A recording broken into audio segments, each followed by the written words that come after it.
Hola, buenas noches. Les saluda José Antonio Segovia Sosa. Hoy es 4 de junio de 2024, 2 días de las elecciones. Son prácticamente las 10:40 de la noche. ¿Y qué hago haciendo un video a estas horas de la noche? Es uno de los espacios que tengo, pero también he estado revisando, investigando, revisando noticias, escuchando noticias, documentándome en algunas fuentes oficiales. Y lo que más me llama la atención es las reacciones en las redes sociales y cómo estamos, ¿no? Este video tiene un propósito, como todos los que he hecho, contribuir y sumar a la causa de una forma imparcial. Es uno de los propósitos. Puede durar 15, 30 o una hora, dependiendo cómo se vaya desarrollando los temas, pero en particular quiero hablar, va relacionado al Estado, a los poderes del Estado y también de las elecciones que resultaron. Confieso, al igual que muchos, yo creo que en las noticias se le ha preguntado a los que ganaron, tanto al presidente del partido de Morena, que si se esperaban esos resultados, y muchos analistas comentan que muchos no se esperaban, y los propios candidatos que ganaron arrasar como arrasaron las elecciones.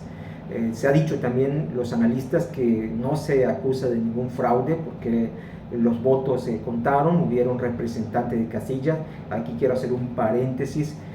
Cuando hay una votación, los funcionarios, como bien sabemos, son ciudadanos, pero cuando hay una mesa, la mesa de casilla o los directivos de la casilla, también hay representantes de los partidos, la cual van tomando nota quién va a votar, o sea, quién va a votar, y obviamente que es secreto, pero así se construye esta democracia, ¿no? De tal forma que se cierran las dudas o alguna incertidumbre que pueda ser un fraude. Hay muchas formas que me asombraba que comentaristas decían cómo se puede hacer fraude, pero bueno, no es el caso, no se acusa de un fraude. He escuchado comentarios, conversaciones de amigos, de conocidos, que hay fricciones entre ellos mismos, y desde el día de ayer también yo confieso que me quedé así como todo mundo. Se esperaba que había una ventaja de la candidata de Morena, Claudia. Había una contienda reñida en el gobierno del estado de Yucatán, pero la diferencia fue, como las encuestas lo decían, más de 20 puntos. Y la gubernatura, aquí fue algo también que sorprendió a muchos, que hubo una diferencia de 8 puntos porcentuales. Al final esos son los resultados, pero lo que más sorprendió es que se logró la mayoría calificada en el Congreso de la Unión. ¿Qué es esto? Que pueden hacer reformas constitucionales, pero no solo a nivel federal, sino también en los congresos locales. Muchos de los congresos locales tienen mayoría calificada, porque cuando hay una reforma constitucional, pasa al Congreso de la Unión, entre ellos la Cámara de Diputados, lo manda a la Cámara de Senadores, después lo van mandando a todos los congresos locales, y si hay mayoría se va alineando. Pero bueno, entremos al tema. Uno de los temas, primera pregunta: ¿por qué debemos entender el Estado y la economía? ¿Qué papel juega? Este propósito de video es para que nosotros podamos familiarizarnos. El Estado está constituido por ciudadanos, un territorio, y también por poderes. El poder ejecutivo, el legislativo, el judicial, y dicen que hay un cuarto poder, que son los medios de comunicación y la prensa y todo, y ahorita entre ellos podemos colar también las redes sociales, ¿no? Es un poder también. Pero yo pudiera sumar también un quinto poder, que son los mercados, y ahí comentaré el por qué lo menciono y que se reflejó el día de ayer, y que tuvieron que calmar ese quinto poder, que así lo he denominado, ¿no? Entonces, cuando nosotros entendemos que el poder ejecutivo es representado por el presidente de la República, el gobernador del estado y el presidente municipal, ellos son los que ejecutan, los que operan el presupuesto. También el poder legislativo son los que reforman las leyes, como el Congreso de la Unión, la Cámara de Diputados, que son federales, la Cámara de Senadores, los congresos locales, que son los diputados locales, y también los regidores que conforman el ayuntamiento. por un síndico y los números de regidores de acuerdo al territorio, al número de población, etc. Entonces, así está conformado los poderes en un Estado. El Estado funciona con contrapesos. El Poder Ejecutivo, su función es ejecutar, el Legislativo hacer leyes y el Judicial cuidar de que se cumplan las leyes, sino sancionar y también prevenir y también castigar. Entonces ahí va el contrapeso. Comparto esto para que entendamos, porque también hay verdades a medias y mentiras a medias en todo lo que hemos escuchado. Ha sido una campaña, ha sido un tiempo de mucha información mediática que nos ha aturdido con tantas cosas que hemos escuchado y nos hemos confrontado. Pero la confrontación y la división destruye. Siempre dice, ¿quieres acabar con tu enemigo? Divídelo. Pero no, ahorita como mexicanos somos solo una nación, somos solo un Estado, el Estado mexicano, que está conformado por estos tres poderes. Entonces, el punto principal de todo es que entendamos que los contrapesos son fundamentales y que lo principal es que comprendamos cada rol de cada poder. Creo que se ha hecho al revés. Cuando el Poder Legislativo tuviera que analizar, debe haber iniciativas y deben originarse las mejoras en el país para poder hacer todo lo conducente para una prosperidad. Sin embargo, el Ejecutivo manda a la Cámara de Diputados iniciativas y así ha sido una dinámica. No dudo que de alguna otra forma también los legisladores han producido muchas leyes, pero a la vez también se han rezagado. Los medios de comunicación, como la prensa, también quisiera hacer un paréntesis. He hecho mucha información que quisiera concentrarme para ser concreto. Entre ellos hay verdades a medias y mentiras a medias, que es cierto que en los poderes en muchos casos se han corrompido, tanto en el Ejecutivo en años pasados, también como los medios, no todos. Pero bueno, ¿por qué entenderle? Ahorita que hemos hablado del Estado, cómo se conforma y el equilibrio de poderes es indispensable para sopesar, para balancear y no poder incurrir en abusos, en prácticas monopolísticas que quieran controlar todo el poder, porque el tener todo el poder, por naturaleza humana, podemos tener exceso. Imagínense combinar poder con dinero. Y ese dinero puede provenir de los impuestos, del presupuesto de la federación, del estado, del municipio, pero combinado también con algunos empresarios que quieren beneficiarse con algunas leyes.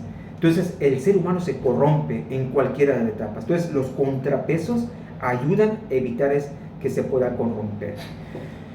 Bueno, la economía es fundamental también desde la perspectiva, porque ahí está constituida las familias, las empresas, el Estado y el sector externo. Ellos conforman la economía.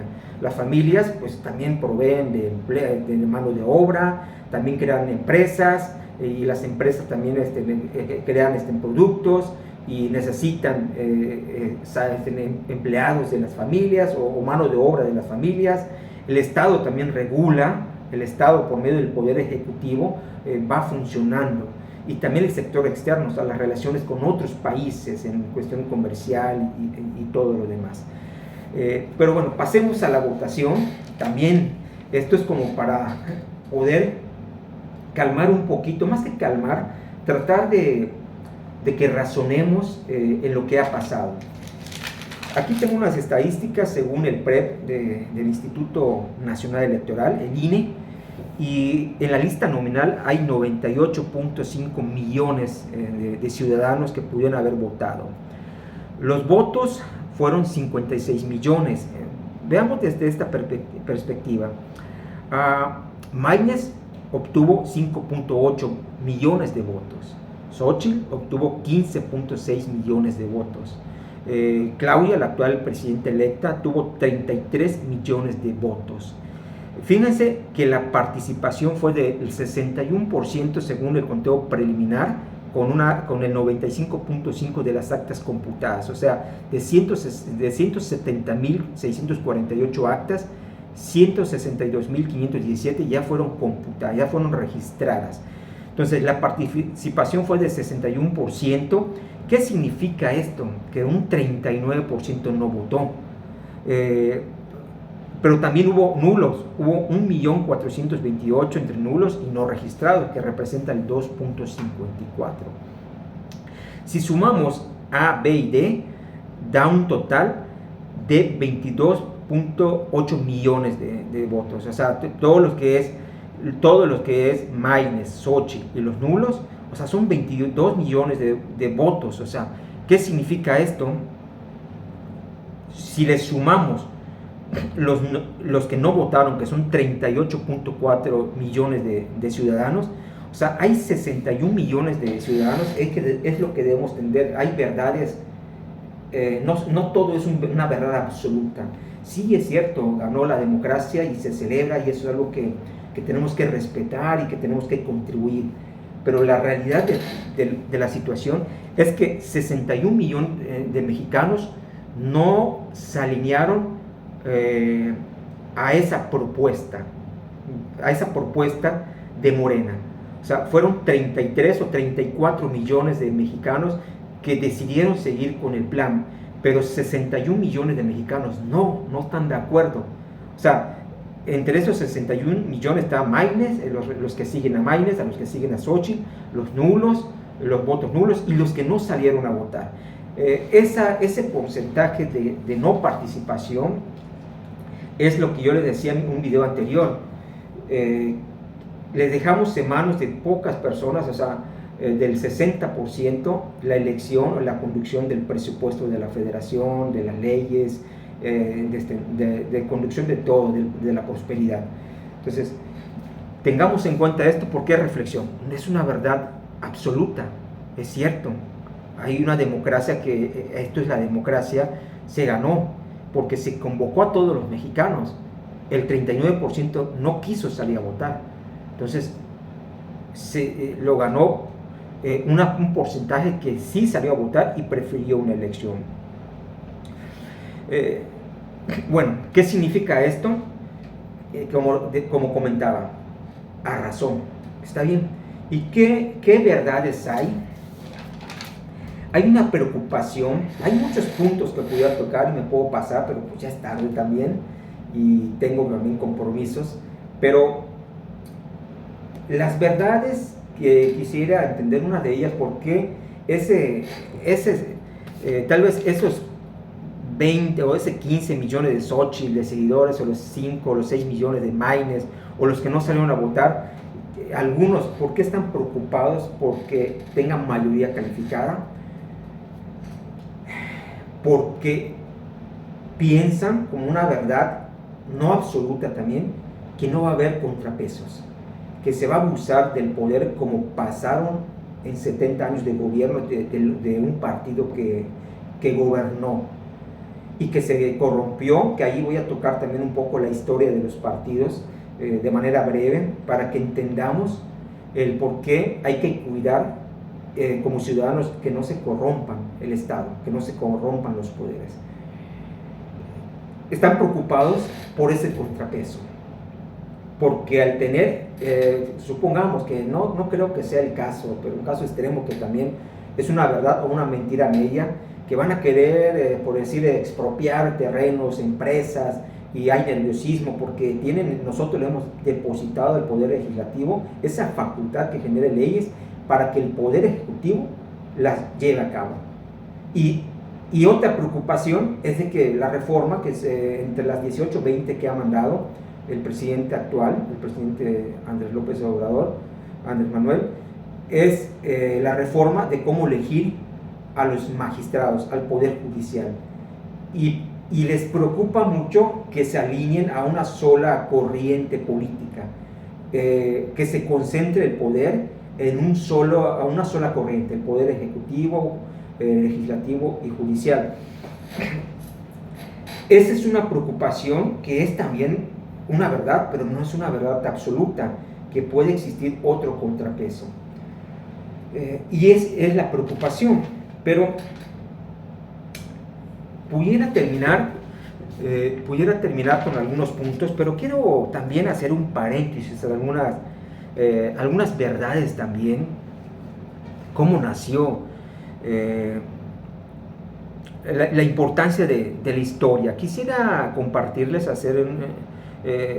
antes de los partidos, desde la época de la colonia, cuando se independizan, cuando empiezan antes de la revolución, habían grupos que eran dirigidos por logias, y después empezaron los partidos políticos, y allí cuando nació uno de los primeros partidos del México actual, el Partido Revolución Institucional, que antes era el de la Revolución Mexicana y después fue Partido Nacional Revolucionario.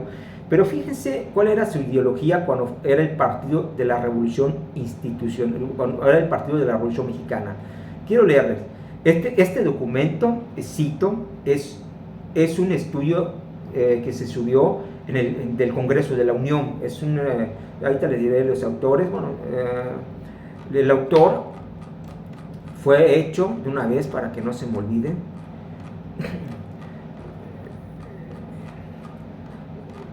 Partidos Políticos de México, fue elaborado, está en el Museo Legislativo, Los Sentimientos de la Nación, el Museo Legislativo. La directora de ese museo es Patricia Moisés Lechuga en ese entonces, y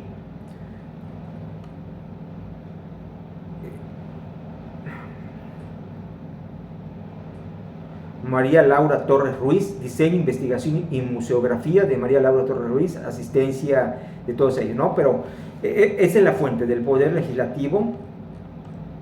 Los primeros partidos en México, se habla sobre los primeros partidos, pero después los partidos en México actual. Nace el Partido de la Revolución Mexicana, y fíjense qué decían: luchará decidida y enérgicamente por hacer cada vez más efectivos en México la libertad del sufragio y el triunfo de las mayorías en los comicios. Tendrá como una de sus finalidades esenciales la de realizar en nuestro país un mejor medio social. Velará por la formación y cumplimiento de las leyes que constituyan una garantía de los derechos del proletariado. Reconocía a las clases trabajadoras como el factor social más importante y se comprometía a luchar por la protección de los indígenas, la soberanía nacional, el interés colectivo por encima del interés individual, la elevación del nivel cultural, la alfabetización de las masas, el desarrollo industrial a base de capitales mexicanos y no extranjeros. Esa era su ideología del Partido de la Revolución Mexicana, o el Partido Nacional Revolucionario, que se transformó después en el PRI. Esa era su motivación. De ahí nacieron, para darle no todo es una verdad o una mentira absoluta. El partido en sus inicios fue motivado por eso y hizo grandes transformaciones de alfabetización, de educación, de salud, de vivienda, de proteger al trabajador. Conformó muchas organizaciones, la CRO, la CENOP, muchas confederaciones, para poder impulsar el desarrollo. ¿Qué es lo que pasó? Se corrompió. El poder lo corrompió. Pero no es porque de una u otra forma como mexicanos lo permitimos. ¿Cuál es la preocupación? Bueno, en ese entonces el partido que después fue el PRI gobernó 70 años y daba toda esa clase de apoyos, de asistenciales, de impulso, de apoyos sociales, y era necesario para su época por la extrema pobreza que había en México. Después de una revolución mexicana, ¿cómo quedó el país? Entonces el mexicano se empezó, nosotros, yo me incluyo, empezamos a sentirnos cómodos con el apoyo. Y entonces el gobierno, en el poder, empezó a abusar de ese conformismo. ¿Cuál es la preocupación? Entonces ya había nacido el Partido Acción Nacional, también tiene años de su historia, y que estaba también inconforme de lo que estaba a abuso del poder, y en los pocos sexenios, o en los primeros 2 sexenios, empezó a corromperse, más que a abusar del poder. Los que fundaron y los que estaban inconformes de ese abuso de poder empezaron a formar partidos y fueron motivados y lucharon y dieron también su vida para una democracia más justa y evitar el abuso del poder. ¿Qué es lo que está pasando hoy en día? Es cierto, Una verdad, una verdad es que el presidente de la República tiene el poder, vamos a decir de una otra forma moral, porque no inició ayer, tiene años luchando y sus causas fueron causas o son causas nobles, como se ha dicho, lo motivó una lucha. Es cierto que el gobierno en el poder le puso obstáculos y luchó. Es cierto que también los medios les puso obstáculos, y no todos tal vez, y luchó.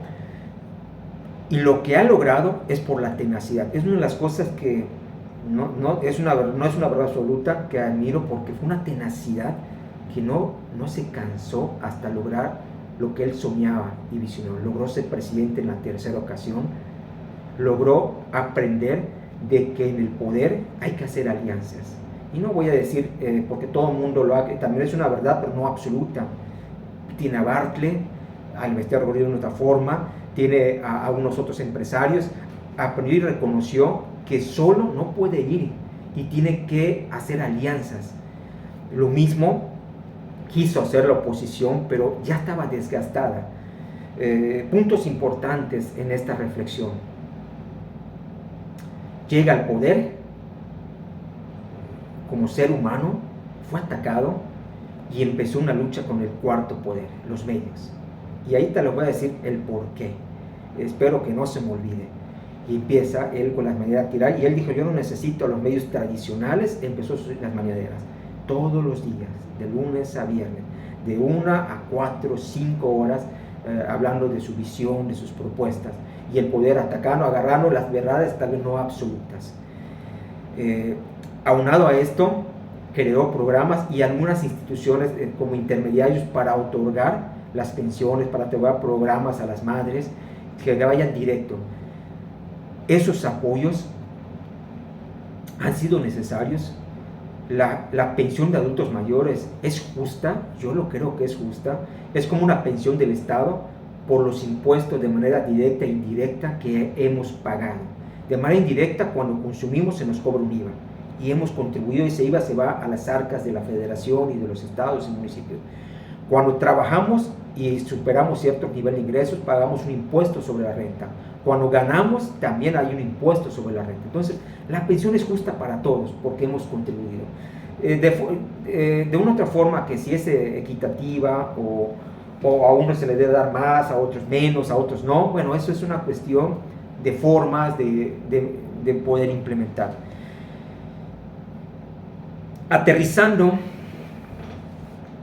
el principio del poder que ha logrado y por qué, como verdad no absoluta de la oposición, que dice no queremos retroceder al pasado, porque sí hay todavía un sector muy vulnerable que él atendió con esas pensiones, con becas y todo, como lo hacía el gobierno en el poder, que duró 70 años, al principio motivado por una causa social, por una destrucción después de la revolución. Pero el problema somos nosotros, que en lugar que tomemos estos apoyos como para impulsarnos, nos quedamos en el conformismo. Y es ahí, si ustedes ven mi anterior video, que dice, que lo titulé tenemos lo que somos. O sea, ¿qué somos? ¿Qué es lo que ofrecemos? Es lo que demandamos. Y lo que demandamos a veces los políticos lo captan y se los dan. Y con lo que da matan los sueños, las ilusiones, las aspiraciones. Tenemos que ser un pueblo que aspire a lo mejor, que contribuya, que tengamos remanentes, que tengamos excedentes para poder compartir con los demás. Pero no, llega el apoyo y con esto es suficiente. ¿Qué es lo que pasó? La guerra entre los medios y el gobierno confundió a la gente. Algunos tienen una verdad, pero no absoluta, tanto la oposición, los seguidores de la oposición, los seguidores del gobierno tienen una verdad, pero tampoco absoluta.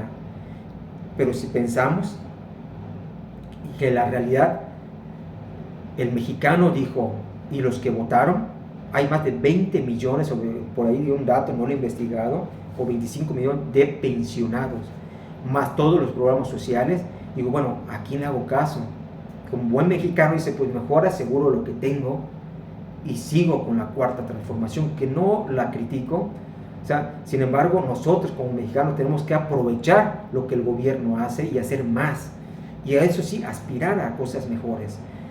Y en mi opinión, que también algunos analistas que ahí cuadró, porque todo el día dije, ¿qué pasó? Digo, se esperaba, ha hecho cosas buenas, también ha tenido algunos desaciertos, como todos los gobiernos, pero arrasar en el poder legislativo no se esperaba, ni el mismo de los partidos de Morena intuyen los analistas que no lo esperaban. Entonces, ¿qué pasó? Ni que se perdía la gubernatura.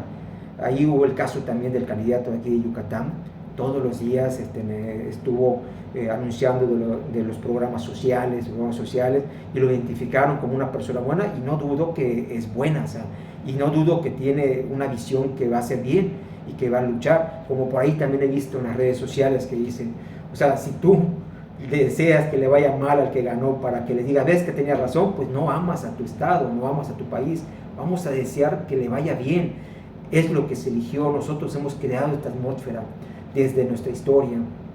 Cerrando este punto de la historia de los partidos, esa es la preocupación que tienen la oposición, que regresemos en ese punto del conformismo, de que regresemos el poder absoluto.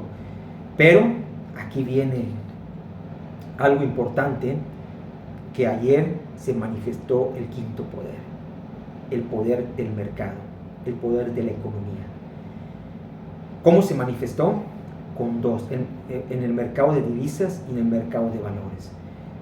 El peso perdió casi un peso, valga la redundancia, se depreció por casi un peso, y la bolsa de valores de México perdió casi 6 puntos porcentuales, como nunca había pedido en 2 ocasiones, cuando se ganó en el 2018, cuando ganó el presidente López Obrador, y antes de la pandemia, durante la pandemia, cayó. Los mercados reaccionaron, pero reaccionaron por ese poder absoluto o que pudiera conformarse en el poder legislativo. Pero ¿qué reacciones mandó? Y ahí tenemos que estar tranquilos. Inmediatamente el presidente de la República anunció que Ramírez de la O, que es el secretario de Hacienda, le ha pedido, si así lo decide y si así la presidenta electa lo decide, que continuara. ¿Quién es Ramírez de la O? Ramírez de la O es un economista, empresario, político de renombre, y los analistas, la oposición, no sé si la oposición, pero los analistas, el cuarto poder, los medios lo reconocen, que es un hombre con presencia internacional y que ha tenido cargos. El presidente no es una persona tonta, digo, es una persona inteligente, y descubrí algo, no que descubrí, tal vez chequé, que todos los funcionarios que ha tenido han sido economistas de renombre, economistas también de una otra forma prestigiados. Hablemos de Ramírez de la O. ¿Quién es Ramírez de la O? Aquí yo lo apunté.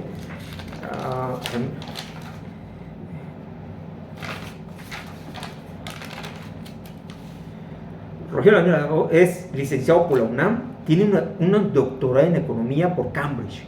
O sea, también no es una verdad absoluta que dice, no, que los tecnócratas, los neoliberales. Él está educado en economía por Cambridge. Y también tiene, si no me equivoco, uno de sus, sí, antes de él estuvo Arturo Herrera, que es economista, político y empresario también, licenciado en economía por la UAM Iztapalapa, maestría en el Colegio de México, el Colmex, una escuela de economía muy prestigiada de México, y también tiene un doctorado en economía de la Universidad de Nueva York. También educado en Estados Unidos, en donde se educaron también con las leyes tanto Cedillo, Salinas. Entonces saben cómo se mueven los mercados. Pero bueno, hablando de Rogelio Ramírez de la O, que es el secretario, segunda acción que hizo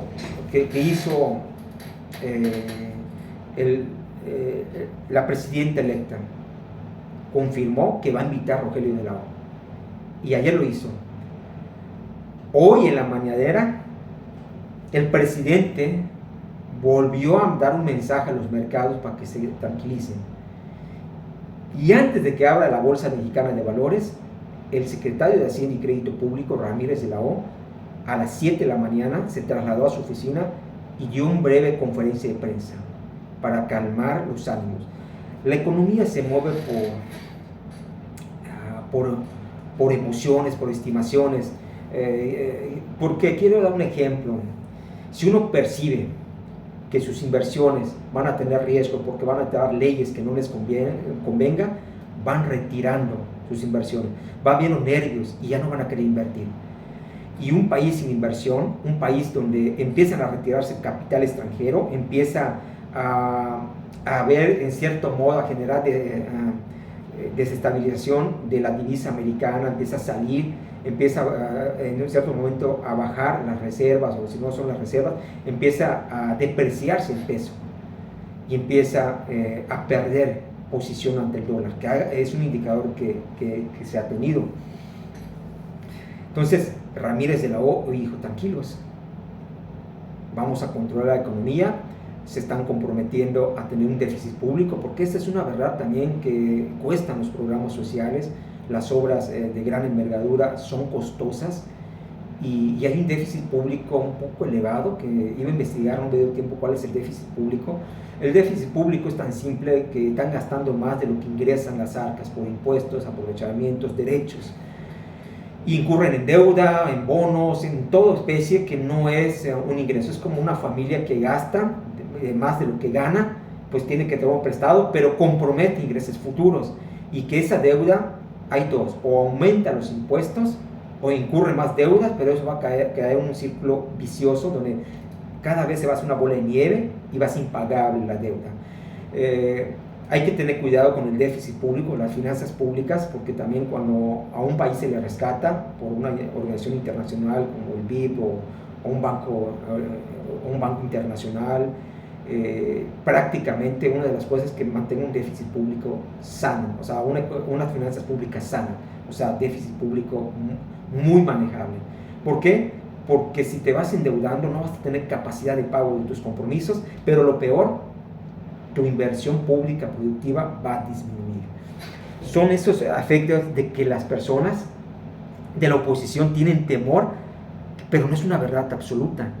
El gobierno ha emitido una señal, ha entendido que el poder económico nos rige ahora, que no podemos vivir en un mundo socialista, es muy difícil. La libertad económica es algo que, o la libertad económica como social, es un don que se nos ha dado como seres humanos y se tiene que luchar por ella. Bueno, voy a terminar en esta parte. Otro aspecto que me llamó la atención y que está mandando señales buenas, la presidenta electa nombró a Juan Ramón de las Fuentes, el rector de la UNAM. Él va a ser el encargado, va a encabezar la transición del gobierno entrante con el gobierno saliente con el entrante. Lo que más me llamó la atención es de que con esa humildad el doctor Juan Ramón de la Fuente le dijo a José Cárdenas en su noticiero de las 6, necesitamos de su apoyo. Tal vez no lo necesiten, pero la humildad de decirle a José Cárdenas, necesitamos su apoyo para que la gente entienda, que pueda comprender que vamos a hacer lo mejor. ¿Qué contestó José Cárdenas? En son de broma y en parte verdad, sí, pero no de una patada. Ahí se confirmó que hubo un pleito con el cuarto poder, pero se reveló también que el gobierno electo, representado por Juan Ramón de la Fuente, el doctor, está reconciliándose, se está reconciliando con el cuarto poder, pero que aprenda el poder que no, todo encierra en la honestidad, en la inteligencia, en el razonamiento. Esto me dejó tranquilo, no sé si los que lo escucharon, me da tranquilidad saber y escuchar esto. Y es el mensaje que quisiera compartir a mis amigos en mis redes, a las personas que llegaran a tener este video y que pudieran compartir. Tenemos que ser mejores, van a hacer su parte. Y digo, pero ¿por qué ser mejores? Porque tenemos que elevar nuestro nivel de demanda. Tenemos que ofrecer cosas mejores. Es cierto que hay señales de un monopolio político, porque hay mayoría, pero vamos a usarlo a nuestro favor. Vamos a ser inteligentes. Esperemos que la oposición o el contrapeso minoritario que tendrá el Congreso de la Unión se comporte a la altura, que proponga iniciativas y nosotros como mexicanos observemos qué tanto le hace caso la mayoría calificada en el Congreso. Yo creo que hemos tenido un problema muy serio, sobre todo los políticos. Digo, no somos ciudadanos, ser conformistas y decir, como ese 39% que no votó por alguna razón, enfermedad, salud, pero seguro que un gran porcentaje porque no quiso, que los legisladores se alinean a los partidos, pero se olvidan de la ideología del partido, que la ideología de cada partido tiene un espíritu bueno, noble, pero se alinean a la voluntad de un hombre, y eso es lo peligroso. Y no han legislado con razonamiento. Se han olvidado del pueblo cuando están en el poder, ¿no? Tal vez no todos. Entonces hoy es la invitación que nosotros como ciudadanos presionemos, invitemos con nuestras acciones a que nuestros legisladores trabajen con razonamiento, trabajen con humildad, trabajen con pasión. Mi hija de 12 años le gusta escuchar temas políticos. Yo le decía, hija, el ser servidor público es como, yo soy miembro de una iglesia, es como dar de tu vida, es servir, solo que en el servidor público pues tiene un pago, pero en la iglesia que pertenezco no nos pagan, sino nos paga Dios, por decirlo así, con bendiciones, y eso yo es real porque soy testigo de eso y lo puedo testificar. Pero en el gobierno, el ser funcionario público, servidor público, tenemos un salario, pero el ser servidor público dejas tu vida, sacrificas la familia, tu salud, de verdad. Y me dice, pero papá, entonces, ¿por qué? Si es más los costos, pero ¿por qué lo hacen? Pues muchas veces puede ser por amor o por pasión de servir, que sí habrá, otros por pasión al poder, otros por pasión al dinero, porque hay acuerdos. Los mueve una pasión, un amor por algo, porque es un sacrificio dar como servidor público. ¿Por qué lo digo? A mí me ha apasionado. Desde el bachiller fui presidente estudiantil, en la universidad fui presidente de la Asociación Nacional de Estudiantes de Economía, es una asociación civil. Tuve la oportunidad de vivir conflictos serios con una universidad muy prestigiada que no fue con la universidad, fue con los estudiantes de esa universidad, por defender a la asociación, la ideología, la visión, la honestidad. Y allí tuve 1 o 2 reuniones con el nuevo rector del UNAM, cuando entonces era catedrático de la Facultad de Economía, Leonardo Lomelí, el doctor, el maestro Leonardo Lomelí, no recuerdo si es doctor ahorita. Me reuní con él, me aconsejó, era del consejo consultivo de la asociación, y fue mi primera desilusión tan grande que tuve, el querer servir, por luchar, cuando en una asamblea nacional algunas universidades se unieron para sacar un panfleto, y les confieso algo aquí. En la noche después de la asamblea lloré, porque decía, yo he puesto mi corazón, yo vengo de una familia de escasos recursos, y normalmente los presidentes que ganaban tenían recursos para sostener, porque no te pagan. No es una sociedad de alumnos que tiene recursos de rectoría, sino uno financia sus viajes, y también había apoyos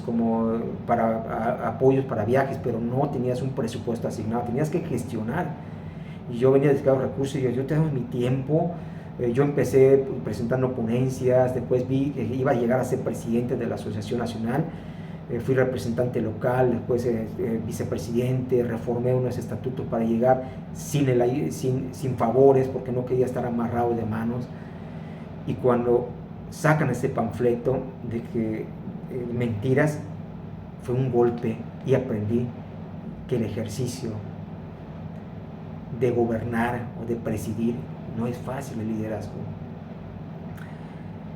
Después fui secretario de Hacienda Municipal de uno de los municipios de un estado y ver lo que vi, dije, me definió también como economista porque mi visión es el servidor público y me preguntaron, yo no quise seguir, ¿qué haré después de mi encargo? Pues yo quería estudiar, me fui a estudiar a Madrid, regresé, di clases, algunas clases en la Facultad de Economía de la UADY, después me invitaron a trabajar en otro gobierno, yo trabajo en el gobierno que me inviten, y ahí trabajo para el gobierno de izquierda, un gobierno de centro derecha o como lo quieran llamar.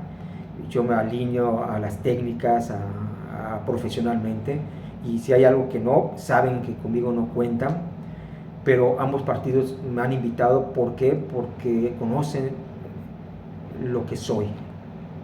Entonces yo no quise seguir, sin embargo cuando regresé busqué una oportunidad porque me gusta el sector público. Después me vine para Mérida, donde estoy ahora, y empecé a emprender el negocio, que ha sido difícil luchando, pero hay gente tras mí que ha confiado en mí. Pero siempre he puesto la vara alta en las metas y se requiere mucho sacrificio. El ser servidor público es un gran sacrificio, es servir a la población, de verdad dejas tu vida y esperemos que nuestros gobernantes, legisladores, Poder Judicial, tenga ese espíritu de servicio. Sí, tiene privilegios, claro que sí, yo tuve privilegio como secretario de Hacienda Municipal, sí, se compensa, pero yo siempre le dije al presidente, no quiero tomar ni un peso. Muchos me dijeron, si no te haces rico acá, no me hice rico, pero agarré una experiencia y puedo andar por ese municipio con la frente en alto, que no extorsioné ni al empleado, ni al proveedor, ni al contratista, ni puse ni al presidente, le exigí cosas que no haga. Yo trabajé de acuerdo a los valores y alineé y apoyé causas. Tal vez está de más decirlo, pero también causas cuando fui tesorero y me decían hay que apoyar cierto movimiento y lo hacíamos, para no decir detalles porque lo hacíamos de una otra forma transparente, pero también con límites, y tenía que el presidente de una otra forma ver. Pero bueno, son esas cosas que conozco. ¿Por qué hablo de esto? Porque lo he vivido, no es teórico. He vivido desde estudiante, en el liderazgo estudiantil, en el gobierno, ahorita también como ejecutivo de una empresa privada, y ahorita como en la iniciativa privada por mí, emprendiendo en los bienes raíces. Pero hoy tuve el sentimiento de querer hablar, de poder contribuir. Tal vez nadie va a aventarse estos 44 minutos, pero quiero que los que lo escuchen lo vean, que lo estoy haciendo con una verdadera intención, con un mero propósito. Estoy en deuda porque también quiero ser agradecido. Yo he estudiado con becas, generado por los impuestos de los ciudadanos, he sido apoyado para poder estudiar en el extranjero, también y tengo que devolver a la sociedad algo de lo que me ha dado. Y lo menos que puedo hacer es sacar este tiempo a estas horas de la noche y compartir este video, poder compartir estas palabras. Vamos a terminar con esta charla. Creo que he tocado ahí algunos puntos que seguro ya no tiene el caso tocar, más con el cierre, cerrando que tenemos lo que somos o demandamos lo que ofrecemos, porque en nosotros está. Tenemos que escuchar noticias, tenemos que leer, tenemos que ser críticos, tenemos que razonar, tenemos que tener valores y tenemos que actuar, tenemos que accionar, no solo en discurso, sino que tenemos que vivir lo que decimos que es verdad, o sea, lo que decimos que son nuestros valores. Les invito a que reflexionen, que cada día de este sexenio nos preparemos para elegir mejor en el próximo sexenio. O mejor, o sea, no te digo que está mal o bien, sino que ya no haya confrontaciones, seamos una sociedad madura. México tiene un potencial y México va a crecer, México va a ser una potencia. Y esto no solo yo lo digo, porque así se ha prometido, porque así está en en lo que somos, en lo que se espera de nosotros. Y si lo trabajamos, lo que se nos ha prometido como mexicanos, que seremos una potencia, que seremos un gran país, si empezamos y seguimos transformando esa promesa en realidad, lo vamos a lograr. Que tengan buenas noches y gracias por escucharme. Con todo el corazón les pido, si les ha gustado, también compártanlo, si ha transformado en la forma de ver las cosas, que ha contribuido, compártanlo.